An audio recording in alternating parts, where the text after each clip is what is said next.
This is Dr. Fox. Thank you all for your continued support for CRPN and CRPN Central. For more information about our mission, please contact us today at info@crpaynet.com for details.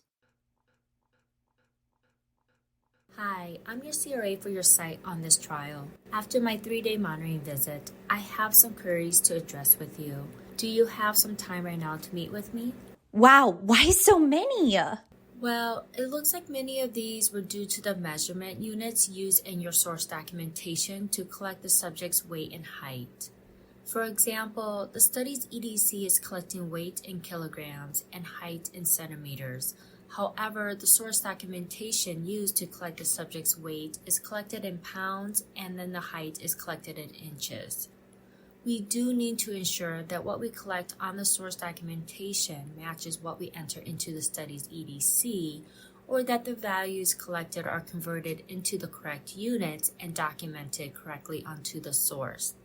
This is so many. How will I get all of these done? Yes, I understand this can appear overwhelming. However, I would suggest blocking a few hours per day to address these queries and then updating the source documentation to include the units that matches the EDC. Do you have another backup coordinator or research assistant with access to the EDC to assist you on this study? This would ensure consistency and avoid future oversight. I'll do what I can. I just wish there were better ways to do this. 6 months later. Welcome back.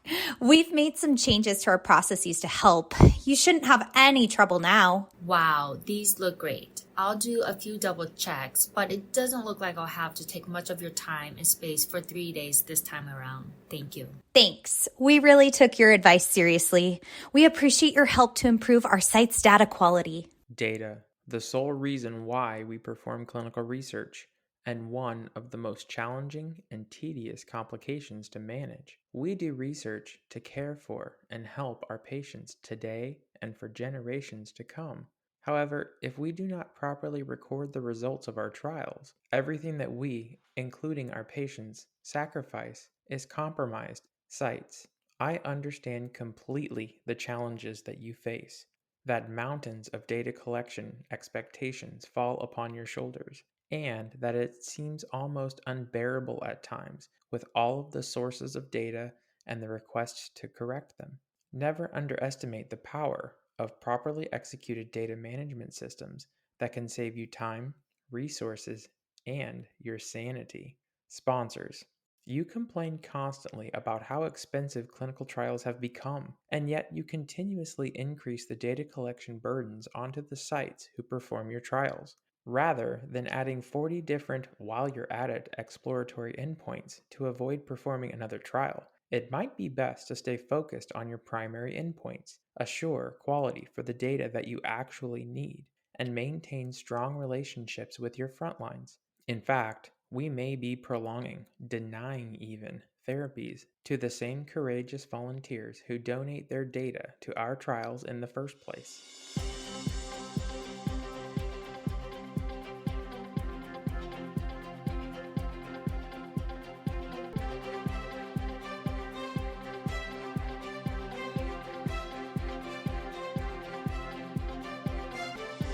Welcome to CRPN Central, the official podcast of the Clinical Research Payment Network. I'm your host, Dr. Daniel Fox. CRPN Central discusses the real issues with our clinical research industry to explore and identify mutually beneficial solutions for all of our stakeholders.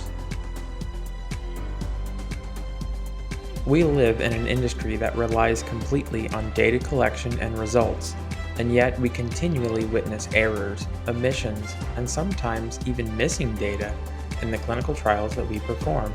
In a world with so many solutions, ideas, and innovations, how do we create the processes and technologies that we need to ensure reliable and consistent data quality management for our trials, our outcomes, and our patients? Today, we will discuss data quality management in clinical trials, which is defined by the NIH as a formal quality improvement process that ensures the validity and integrity of data during collection, aggregation, storage, and analysis.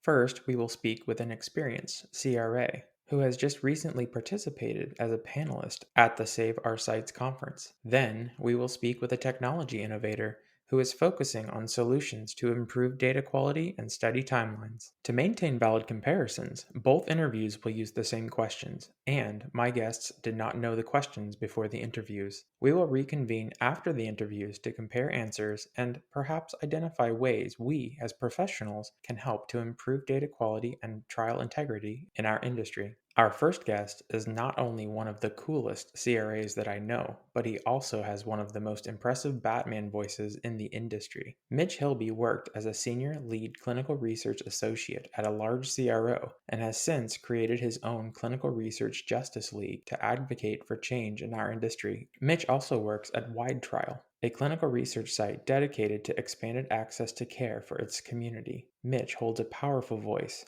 literally, in our industry's regulatory and quality space, and I am so thankful he is willing to take the time to speak with us today. Please welcome with me Mr. Mitch Hilbe. Mitch Hilbe, how are you doing today, sir? Doing well. Thank you so much for coming on to CRPN Central today. For the people who don't know the Mitch Hilbe, would you be willing to introduce yourself? Yeah, I appreciate that. I also appreciate the Mitch Hilbe. Quick background about me, I suppose. I've been in the industry now for coming up on 20 years. Started really, really young through high school, working for my mom, putting together like study binders and doing AE Con Med, like med history cross checks. Carved my own path for a little bit in emergency medicine and then fell back into research. There's a deep passion I have about helping people and then constantly doing better, not settling for mediocrity. I'm rather vocal when it comes to things that I see are wrong or unjust, if you will. Opportunity arose to make something of this Batman name that came up. I started the Clinical Research Justice League, and that's kind of been like the mission. Really, really striving this year is one of my big goals to make something more prominent and impactful with the Clinical Research Justice League, focusing on all issues that the industry is really facing when it comes to, more or less, we can call it an employment crisis. Diversity, equity, inclusion, ethical issues, all of the above. I know that you said you're experienced in research. What do you do in the research industry? Currently, I'm working with a company called Wide Trial. It's really just Rayborn and myself. We're both really passionate about the particular area of expanded access. Expanded access or compassionate use, those are somewhat interchangeable terms. They've been around for decades. There's HIV drugs that started with expanded access. COVID, there was so many protocols that were expanded access. It's under the research umbrella, but it's treatment focused. So there has to be a threat to life and no significant treatment to be able to treat that. The whole realm of oncology, ALS, and things like that. So that's really what we're focused on, is getting treatment options to patients that don't have them. And there is no gold standard on how we do this. We're going to do everything we can so we can change how expanded access is approached, the misconceptions of expanded access, and then trying to actually make a difference in the day-to-day. Today's episode is on data quality management, defined as that quality of the data that we create and how we as professionals can generate the processes that we need to make really good data quality. And I know we have Alcoa C and we have all of these other things to try to give us a little bit of a guide for data quality management, but admittedly, we still hear the horror story. Do you have experience with data quality management in the industry? Everybody does if you're involved in research. Obviously, it scales to function from dabbling in the site side of it myself to working as a CRA for several years and being a lead CRA and kind of overseeing an entire program of CRAs at that point in sites. Plenty of wins, plenty of positives, but then to your point too, there's always data quality issues. And essentially, that's kind of why the whole CRA concept really almost even exists. Yeah, monitoring, making sure that we can actually get the data quality that we need in the trials that we perform, kind of at a standard across a wild west of clinical research sites. I'm going to ask you a series of questions today, and I'm going to ask these questions to another individual, and we're going to see what you have to say versus what this individual has to say, so that maybe we can identify some optimal data quality management processes. Maybe we can understand things that we might want to avoid or things that we may want to fix as we go. Okay, I love it. How do you define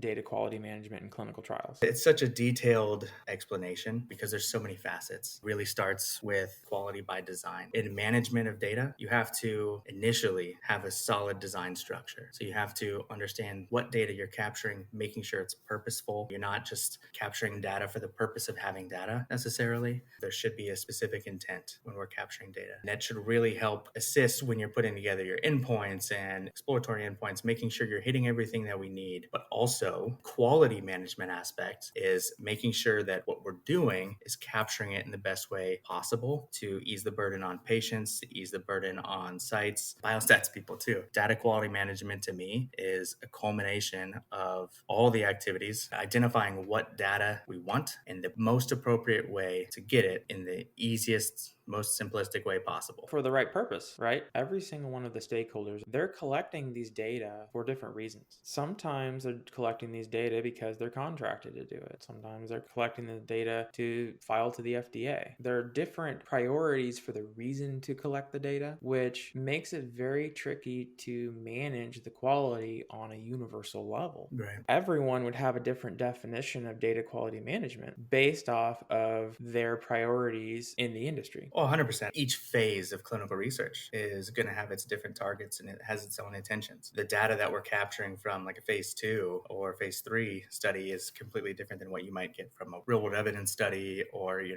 getting from phase 1. It's an entirely different concept of data quality management when it comes to those specifics. What practices do you think promote the best data quality management? With best practices, it just really takes, to your point, that involvement of all the different stakeholders in the process. Everybody has their own viewpoint and their own thoughts and perceptions on what is important and what our key quality concerns are and how we meet these goals. But unless we truly are reaching out to stakeholders and communicating with KOLs, so lead PIs or lead study coordinators and getting their involvement in data quality when it comes to designing protocols and ECRFs and what might be feasible for a study to be able to function. We also need to have those patient advocates and those patient groups. The most important process when it comes to building a data quality process is going to be that involvement of all the stakeholders. Have you ever been in that situation where there are some stakeholders that don't know why some data are collected and so therefore they don't really value it that much? This isn't the point of the study. This is just an extra thing. It's really not that valuable. So we're just going to kind of do it because we have to, but we're not going to really pay attention to it. Yeah, 1,000%. General clinical study, there's a lot of inclusion exclusion criteria that we run through. It's like, well, why do we have to do all these? Regrettably, sometimes the answer is FDA requires it. We discussed it with the FDA and they require triplicate ECGs here at these time points. And do I feel it's necessary? Personally, no, but I'm not the FDA. So it's kind of like because they said so, especially going to patient reported outcomes. There are some sites out there that really just take that with a grain of salt. That's really not the reason why we're doing it. We're just doing it because we're told to, and therefore we're not really going to do it the whole way. But like you said, maybe this is something FDA required. You hit the nail on the head with the patient reported outcomes too. Educating the patients and helping them feel like they have equity in the study because they truly do. Let's say that you're a CRA. You've been to many, many different sites. Odds are you've probably been to those sites where you're like, man, they got this all together. I love the quality. I really like going here. I like working with them. Is that one of the number one things that you end up experiencing at that level of an inclusion where they kind of involve everyone so everyone has an understanding of why we're doing what we're doing? From like the ClinOps side, when you identify sites that are doing almost everything right, all their ducks are in a row, it's great to pick their brain and get their perspective on, hey, talk me through what it is you're doing that we might be able to help some of our other sites. Let's highlight you on a newsletter for best practices. We've pulled sites for, hey, I really love this study calculator or this assessment calculator that you're using. I think it's a lot better than the one I threw together on Excel. Can we work together on this? Give them a shout out, make sure it's something that's functional you can give to everybody and share. I think that's the best way to go about it because from a CRA's perspective, you're not necessarily going to know those things unless you ask. Progress notes are only as good as the documentation provided in them. When it comes to an informed consent, there's requirements that you have to document the process. You should have some SOP. So it's easy to understand what they're doing right and wrong in certain places. But there's generally not like a detailed listing explaining what kind of conversation and what all they said to the patient when it comes to educating them on the e-diary. The study itself provides training material on an e-diary. They don't necessarily need to elaborate more. Reaching out to the sites directly, that's the only way you're really going to get those answers. Have to talk to your sites. Sounds like as a CRA, you could actually work in the industry as a community to help each other with their data quality management. 1,000%. So they can help each other through you. So maybe you could help to spread best practices to all the sites that you monitor. Yep, that's the perception. The CRA should be your go-to. And 99% of instances, a site should be reaching out to the CRA. Unfortunately, I can say that over the last several years, the industry has made some, we'll just call it a focus to be nice, on less involved, hand-to-hand, day-to-day, really being a partnership with sites projects as CRAs feel less involved in the process, and it's more about hitting metrics and checking boxes. I know there's a lot of site frustration. I see it online every day where you can't get a hold of their CRAs and all kinds of stuff, and they're beaten to the ground. They're tired, they're exhausted, they're busy, they're traveling, they're on other sites, they have 1,001 priorities. So when it comes to what you have to do first, it's oftentimes whatever you have to do to keep your job.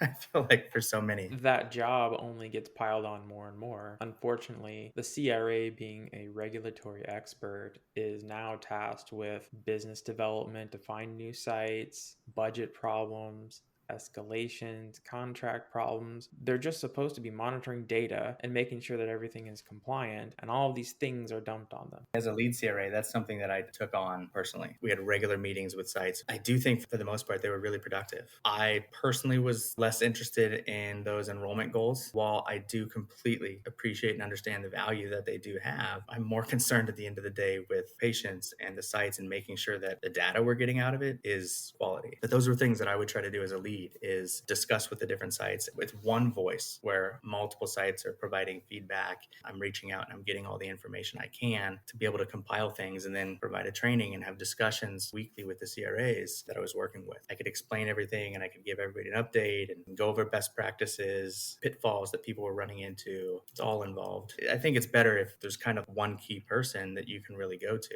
When it comes to that aspect of sites and CRAs, you have multiple CRAs on most studies. If one CRA is getting tons of great information and it's really not necessarily disseminating throughout the network, then it's not really going to have any benefit. What absolutely dooms data quality management? It's kind of actually the reason why I got in the industry, that sense of mediocrity. Every single issue that comes up, like all these major ones, subjects that are being randomized that shouldn't have been, it's all just lack of care. People are in it for the wrong reason. I don't want to start throwing out the word fraud. You have to be careful about that. But it seems like, well, sometimes it's like, okay, there's an obvious interest you have in enrolling a patient, and this is not the case. I took over a site, and first chart I looked at, immediately getting into like med history and stuff, and I see that they have this drug for angina, and that's exclusionary. I knew that from my experience to be specifically for that indication. So do my due diligence, look it up, drugs.com, and sure enough, that's also the only indication that there was for this drug. So I ended up finding med history. They saw a cardiologist, they had this diagnosis, and they're on this medication. I talked with the PI later, and I'm like, hey, can you explain this? What's going on? I said, well, yeah, we really just talked with the subject, and it sounded a lot more like reflux. And I'm like, well,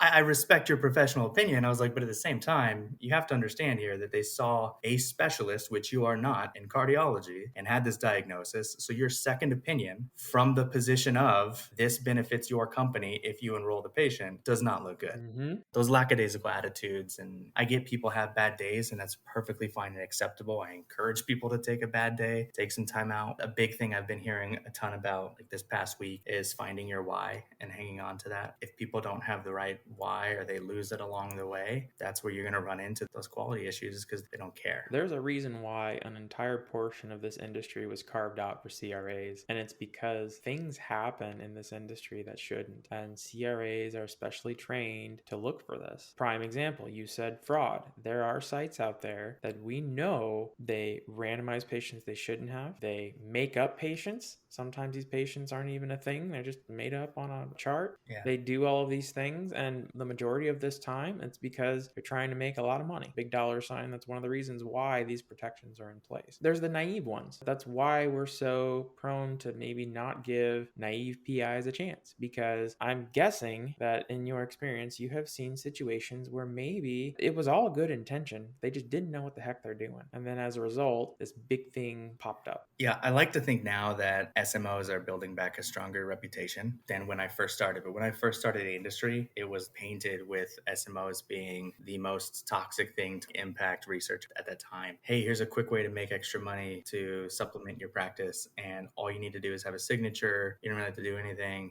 I get there and, having this conversation with physicians, and it's like, no, you're the one that's fully responsible for everything that happens here. I don't care what they told you. That's great and hope it's helping your practice, but I'll work with you. That's kind of how I see that CRA role as well, is there really should be a partnership. But I also can't just bring everything to the investigator too. The investigator needs to own the data and own the quality of it. Let's face it, as a CRA, how hard is it for you to actually have a conversation with the PI? It's hit or miss. I still talk to PIs that I've worked with several years ago and haven't worked with since. Some people are super easy to get a hold of, have great relationships, all about the communication. And then some, I've had experiences where we ended up terminating sites and I never knew that this person physically actually existed. But someone saw them at some point, apparently. I'd be willing to guess that if you compared those two, those highly engaged PIs versus the PIs that may have been pretend, your data quality management was probably night and day different. Oh yeah, it was managed. That's the big difference. It was managed versus not. And it's all because they were engaged, they were involved. Odds are everyone, they're on the same page as far as understanding of expectations, processes, just like you said, all of those fundamentals that we try really hard to build in, but for some reason it just kind of gets lost in the chaos that we call this industry right now.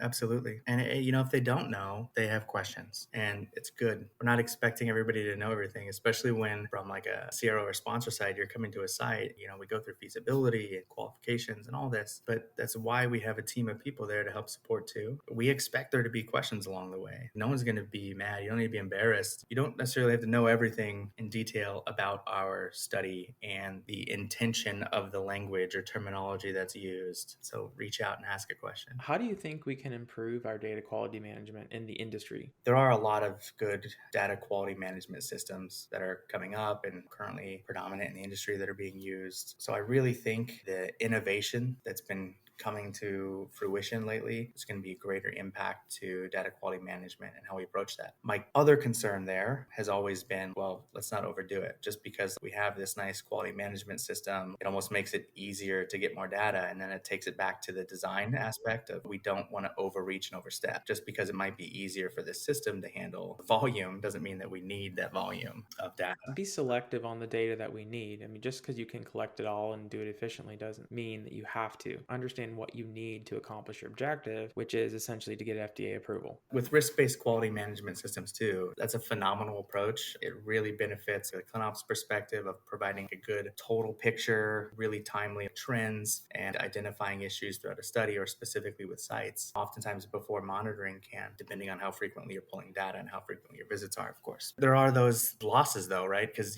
with a risk-based system, a lot of times they're just pulling data from an EDC. So you're getting what you're told is not necessarily accurate. And then when you are monitoring a site as a CRA, it's very possible that, you could be skipping charts based off of whatever your SOPs are to monitor a study. You might be skipping some charts and completely missing some eligibility criteria or whatever it may be. If you're starting off, look at the first 2-3 subjects completely, and then we're going to go to 5, 10, 15, unless you're finding issues, and then we go back, and it can be a little complex. I'm a big fan of 100% data monitoring too, just because I'm still old school. So the 100% data monitoring, how do you feel about remote monitoring visits? They're not good for anyone. And even the airlines don't like it. It's wild. So when COVID hit, that was needed and shook up the industry, huge impact. It was great that it came out of it. And I think there's a time and a place. There's certainly pertinence there, but it's not always easy or built in. And if you're going to do quality remote monitoring, you need to make sure you have the proper infrastructure in place in order to facilitate and accommodate that. If we're trying to do all these Zoom meetings and getting a site to redact and upload documents the same day and so much back and forth through email communications and stuff, it is so taxing. And I know there were a lot of larger CROs in the industry where it's like they weren't even counting those as a day on site. So they'd give you like 2/3 of a day to meet your metrics. And personally, when I heard some of those, I was like, no, I'll pass, thanks. Remote monitoring visits for sites, it's actually more taxing than it is for on-site visits because honestly, you have to sit there and be the legs of the CRA the entire time. It's more taxing for CRA because you're getting paid less to do what sounds like to be more work, even though you don't have to travel. And the data quality itself, maybe not necessarily as good as on-site. Yeah, I mean, absolutely. You can't oftentimes get real-time answers unless you have it set up to where you constantly have someone just sitting on Zoom uncomfortably in the background. And then they have to necessarily locate what you're talking about. You can't point on your finger and show them what you're talking about. It's more taxing on everybody, for sure.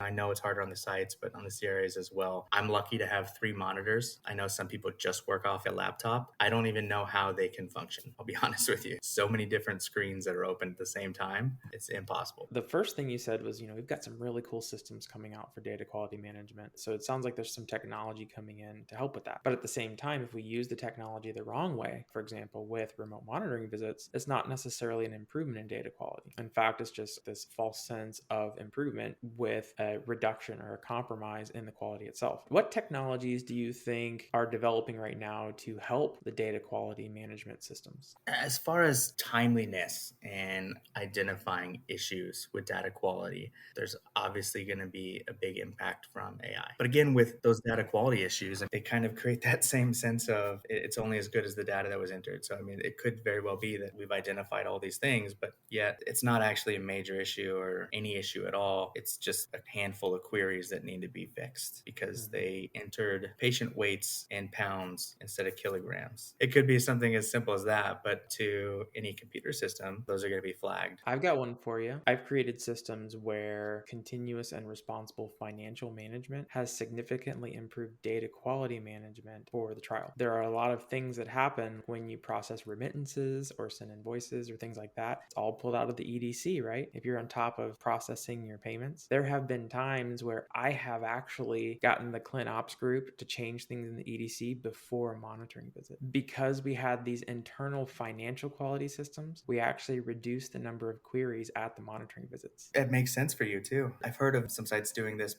and obviously there are those systems in place where payments are automated essentially by those data entry landmarks that you're hitting. That makes perfect sense. Mitch, if I were to give you the microphone right now and I just said, what would you like to tell the audience about data quality management and how we could make things better? What would you tell them? So for every individual person in our industry that's listening, quality management goes back to what I said earlier. The root is quality by design. That's not entirely on just the stakeholders that are asked to be involved in the design of a protocol or a study or materials, a monitoring plan, whatever it may be. It's a huge quality by design aspect with ICH E8. But what's integral to me is that every single person should have kind of their own mini quality system. What are you doing as a coordinator every single day? What are you doing in ops? What are you doing as a pharmacist to ensure the quality over your specific role? A site should have their own quality management systems. Put your own checks in place. If you can look at a new study that you're awarded and identify some of the challenges and risks that you may have when it comes to staffing, data entry, whatever it may be, I can't help you with that from like a ClinOps perspective. No CRO is going to be able to identify those specific issues for you. My one key takeaway would be to develop your own personal quality management system. Make yourself accountable for everything that you do and ensure that your quality, everything that you do in research is top notch. Data quality management is not just one person's job. It's literally every person's job in this industry. It's the entire reason why we're doing what we're doing is to have good quality data for good FDA approvals. Mitch, thank you so much for coming on to CRPN Central. I really appreciate what you've done, and I know the audience is going to enjoy this conversation. Thank you. I appreciate it. I'll talk to you later. All right. All right, bye. Bye.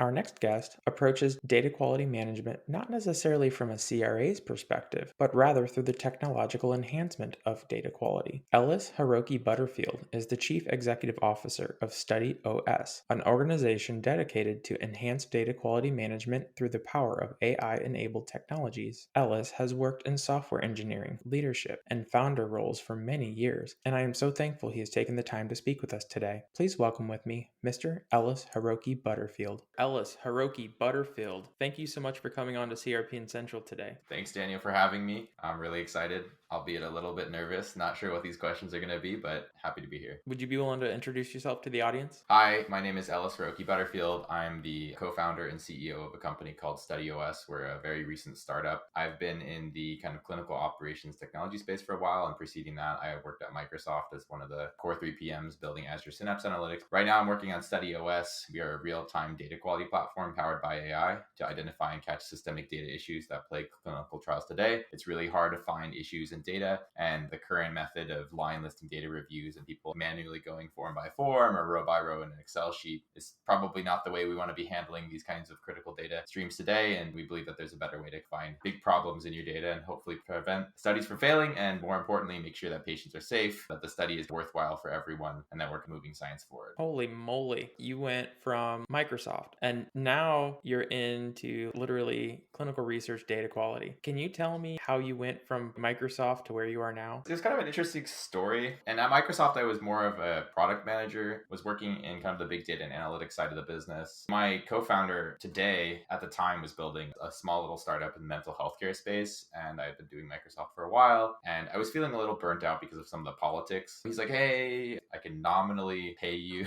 Would you like to come and do this? And so I quit my job and I moved to California, and we worked on that for a while and we had some moderate success there. One thing led to another, and we persisted in trying to develop software to help folks in healthcare. And super roundabout journey, we were starting a company called Butterfield Labs, and it was in the diagnostics testing space. And you actually took some time to really explore the industry, right? Oh, yeah, absolutely. We spent more than probably 8 months total interviewing every single kind of person in the industry. Talked to everybody from a research assistant at a site to the CEO of a biopharmaceutical, just to understand kind of what challenges they perceived, where were their incentives aligned, what were the stakeholder challenges. We ended up creating StudyOS to focus specifically on the problem of data quality once it reaches the sponsor, because we felt like it was one where it really matched our current level of expertise and what we could offer as a company. Today's topic is on data quality management, specifically what our industry is doing right now, how we are addressing data quality management, and importantly, what potentially we might be doing in the future to try to make this better. I'm going to ask you a series of questions, and I've asked these questions to a person before. We're going to take what you have to say in these questions, and we're going to compare them to what this other person said. And we're going to see if we can try to identify some best practices that can help us to explore data quality management so that we can be the very best at what we do. Sounds good. How do you define data quality management in clinical trials? In this industry in particular, there are a lot of terms that are very unique. Data management, for example, it doesn't have the same meaning as data management in most other industries. We use the term edit checks to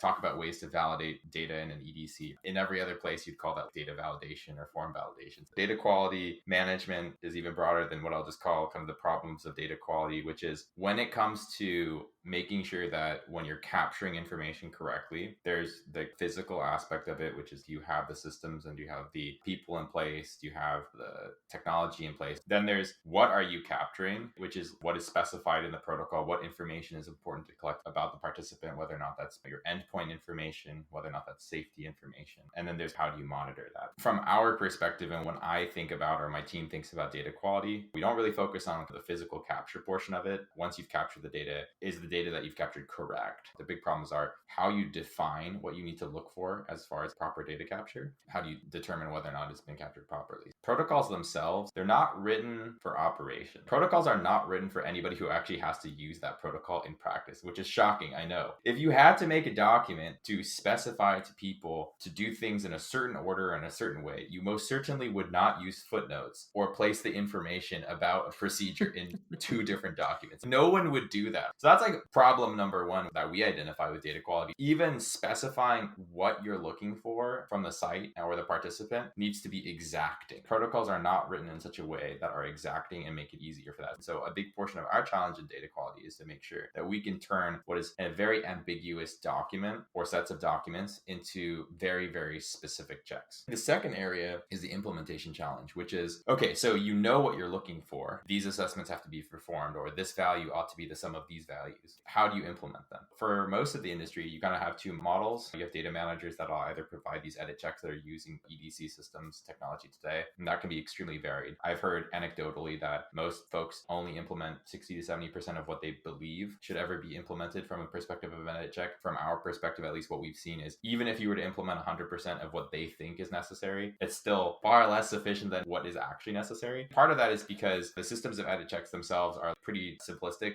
to capture some of the more complex things like trends in data. People aren't necessarily equipped with the right tools to be able to run these complex analyses. In both cases, you're looking at antiquated tools to make sure that the data quality is good. And so we try to solve these by doing what everyone else does, is we ingest all the data, but then we have a kind of a sophisticated underlying system that can kind of turn some of these ambiguous statements into specific quality control checks on the data itself.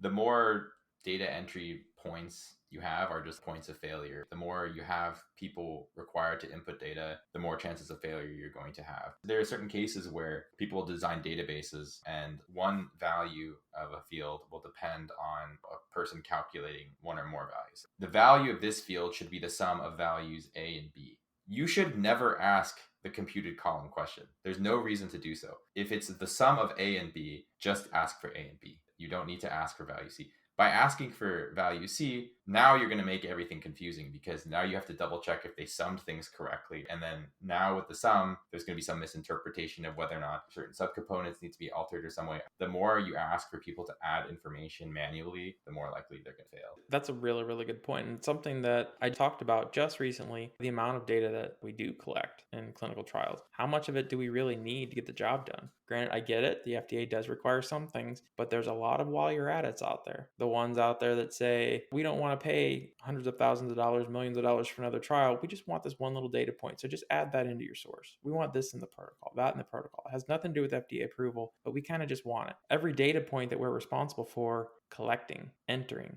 reviewing, monitoring, it does add up to a point where we have a massive amount of burden on the people who are trying to process the data. Yeah, there's other things about the data review lifecycle as well that are a bit silly. EDCs are made to collect information. Most people, when they're looking at whether or not something was input wrong, or they're just going to look on the individual form level, was this specific field input incorrectly? That's just not how human minds look. You actually have to look and scan information generally to find problems. Who knows what individual subject information you put in incorrectly? It's better off if you have an export. Even the EDCs themselves don't really separate these different steps that you mentioned. Input needs a very specific interface to be successful. Review needs a very specific interface to be successful. I don't think as an industry we think about these as separate activities or like the time at which we do it. I understand it's extremely important for CRAs to do the review of data when they're on site. I have no doubt that that's important. It's critical. However, if you have a lot of this information already remotely, a lot of this preparation or review should ideally be performed before you get on site. You shouldn't be doing this individual page level or form level review. And you're kind of asking CRAs to do way more work than they need to. How are you identifying a trend anomaly of data on site if you're looking at form by form data? That's this doesn't make any sense, but that's how it works. What practices do you think promote the best data quality management?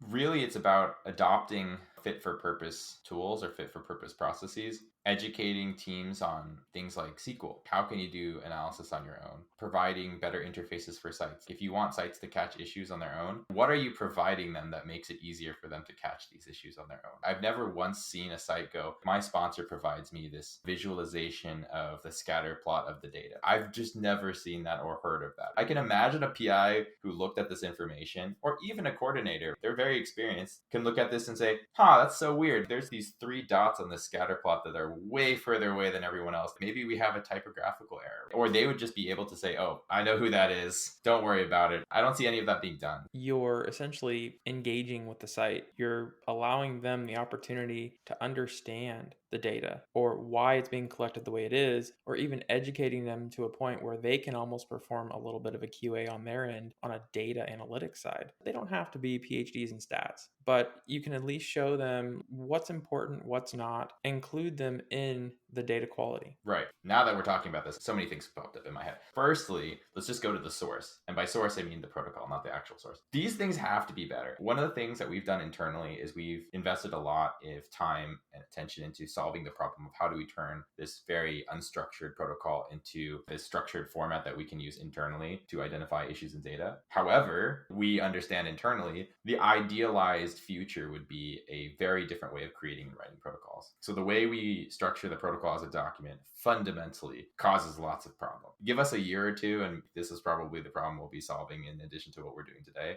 The second thing is the review cycle. If you want sites to do a better job of finding issues in data, you can't wait until 6 months into the study to start letting them know that they've been doing all of these things wrong. Why are you even paying all of these data managers and coordinators to find issues in your data if you're only going to let people know 6 months into the study. That is silly. Let's say you're teaching a child math and you knew that they were performing addition incorrectly and you didn't tell them for 6 months, and then you gave them a test and you're like, why are you doing this addition wrong? Well, why didn't you just tell me earlier, right? I know that the excuses will be like, oh, time and we're busy and blah, blah, blah. And I get it. From the sponsor side, oh my gosh, they're super busy. Because like at that point in time, you're probably still recruiting, trying to get other sites to work with you, and you're really focused on safety data and patients and everything else. Like, without a doubt, I understand that it's a hard ask. But just because it's hard doesn't mean that you shouldn't do it.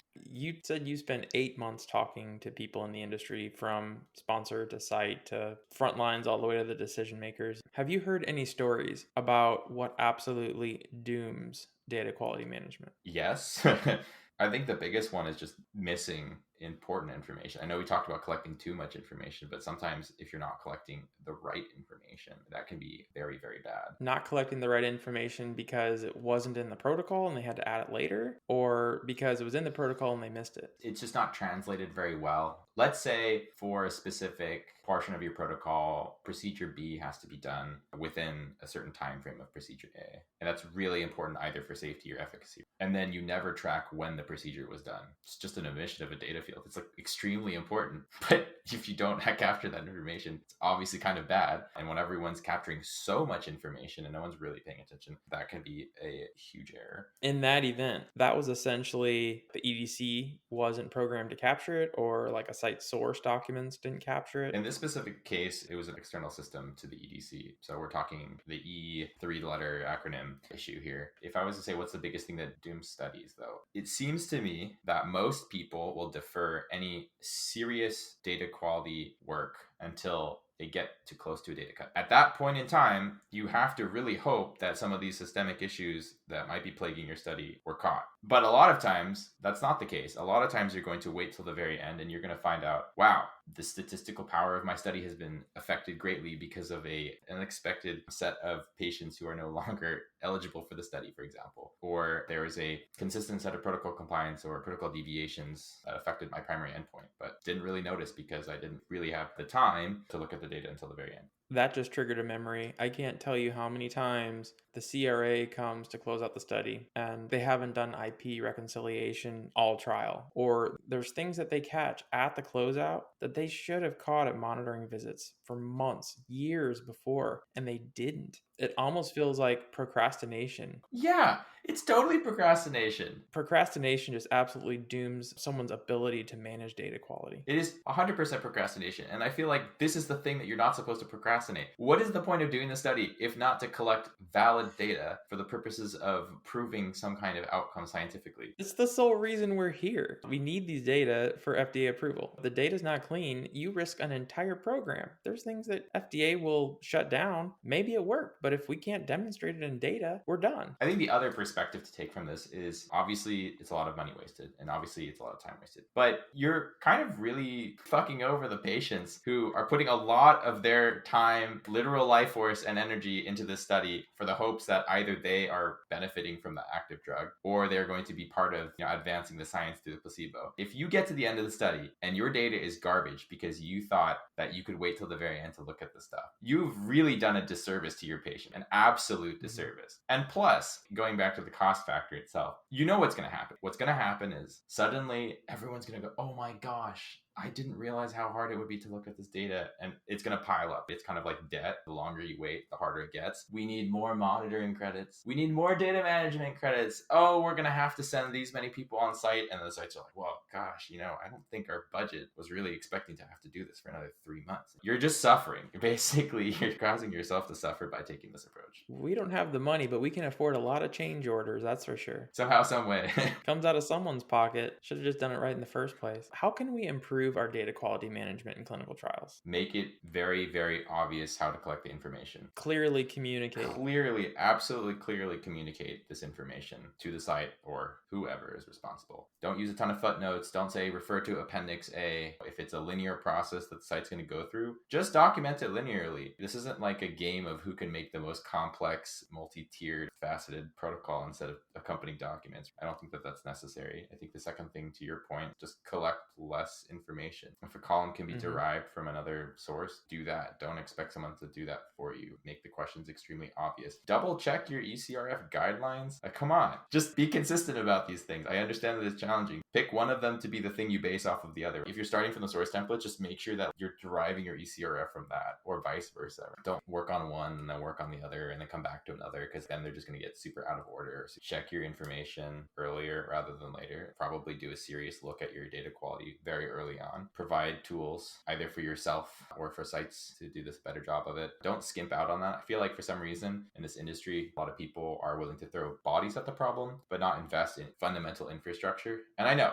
there's a lot of bad technology, but there's also a lot of good technology. And I know that there's change management required. But again, where do you want to invest time and resources? Technology is more scalable. And so as long as it's implemented once correctly right, it's going to work a lot better than a person who, unfortunately is fallible and they can make mistakes if they're not doing it correctly. What is StudyOS doing to improve data quality management? One, the comprehensiveness of all of the issues that people are looking for in data is just a small fraction. Going back to earlier, what I said about how these protocols are super complex, they are, and that leads to a lot of mistakes. It also means that a huge portion of things are never going to be looked for. It means that a lot of areas where things can go wrong, they may not perceive them as being able to go wrong. It might seem like something you wouldn't put an edit check for, but we will. We're extremely, extremely comprehensive about all of the things that we look for. So it goes beyond just simple field validation. It goes to extremely complex multi-form checks and temporal checks and trend analysis and so on. So I think just the comprehensive nature of it is the first thing. And then the second thing is we just don't think that people should do manual line listing reviews. So we try to really translate the way a person would think about looking at data. Our hope is that we can basically have an orders of magnitude improvement over a person doing it. Do you have any victories for StudyOS yet? Yeah, actually, this is a very current event. We just launched the product basically in the last month. We just started with one of our first customers. Their study had actually started. We found some pretty critical primary endpoint data quality issues that no one found. We were actually talking about this internally. We said that one of the signs that we're doing a good job is when we show a report to someone on the clinical operations team and they just go, shit. Because that means you're like, oh yeah, I didn't think that this was going to be a problem. It clearly is a problem. Thank you for bringing this to my attention. If they're saying shit now, you're glad that they're saying it now, not 12 months down the road. I could only imagine the amount of rework and expense that you just saved that sponsor just by catching it early. Yeah. I think you're absolutely right. I've heard some horror stories of certain scales being accidentally swapped midway through the study, and then they had to unlock the database again, and they had to have everyone re-sign the pages to confirm that the information is great. It's not very good. It really puts into question the integrity of the data that you're collecting. Data quality compromises everything. If I were to hand you the microphone right now and I said, what would you like to tell the entire industry about data quality management and what they can do to do something about it? What would you tell them? On the one hand, I would love to tell everyone that if you work with StudyOS, we can make sure that your study won't fail. Not because you didn't recruit enough patients, because we can't help you with that. Not because we can fix your science, because we definitely can't help you with that. But when it comes to making sure that the data that you collect is going to be good enough by the end of the study, we will make sure that it's of high quality. However, if you were to ask me independently of what I'm doing right now, knowing what I know, I would urge people to really, really simplify the protocol and how you communicate what information is important and necessary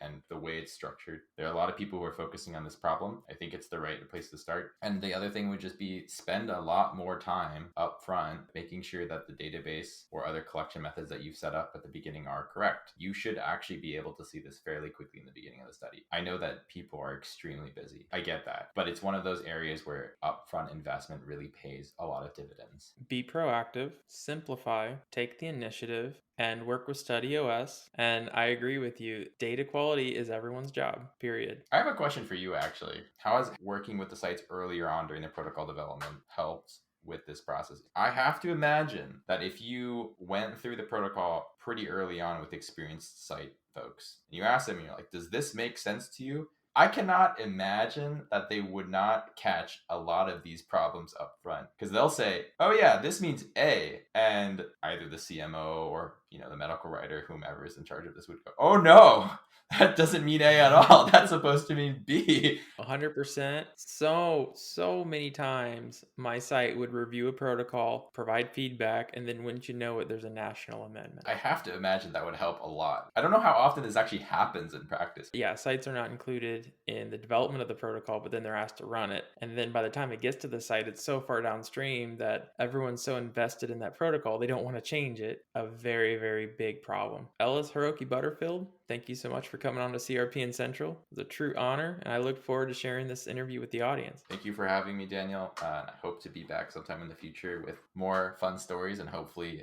industry moving in the right direction. Fingers crossed. All right, I'll talk to you later. Bye. Bye.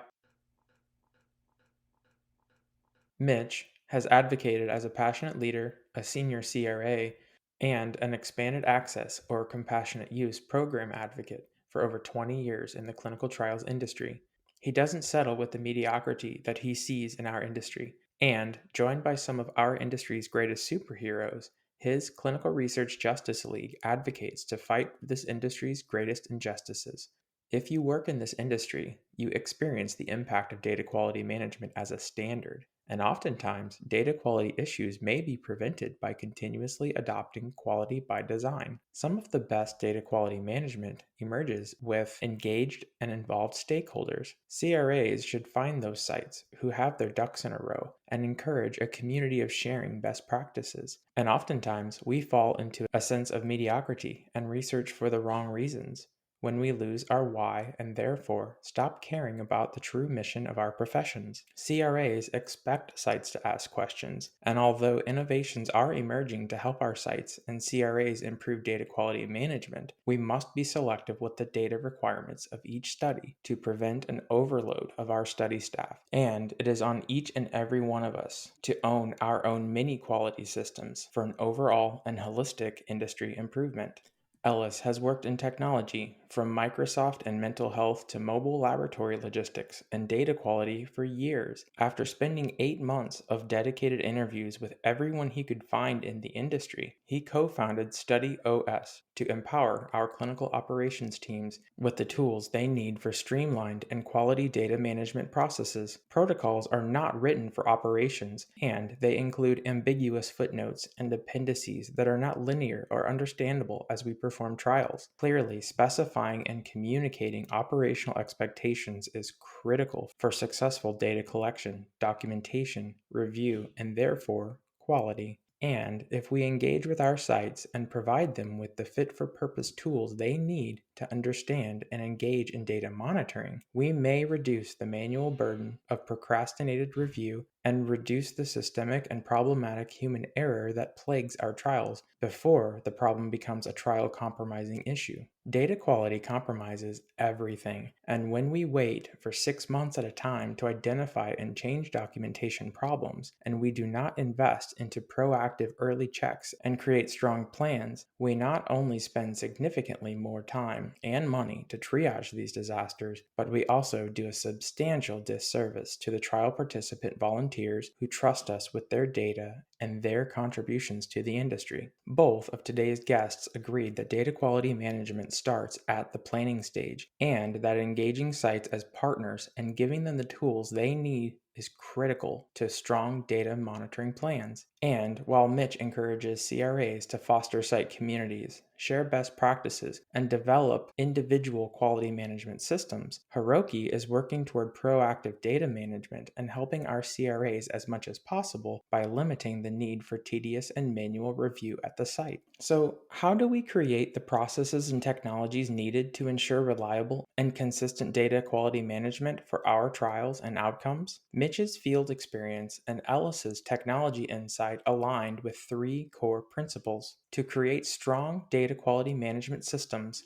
we must focus closely on initiative, engagement, and communication.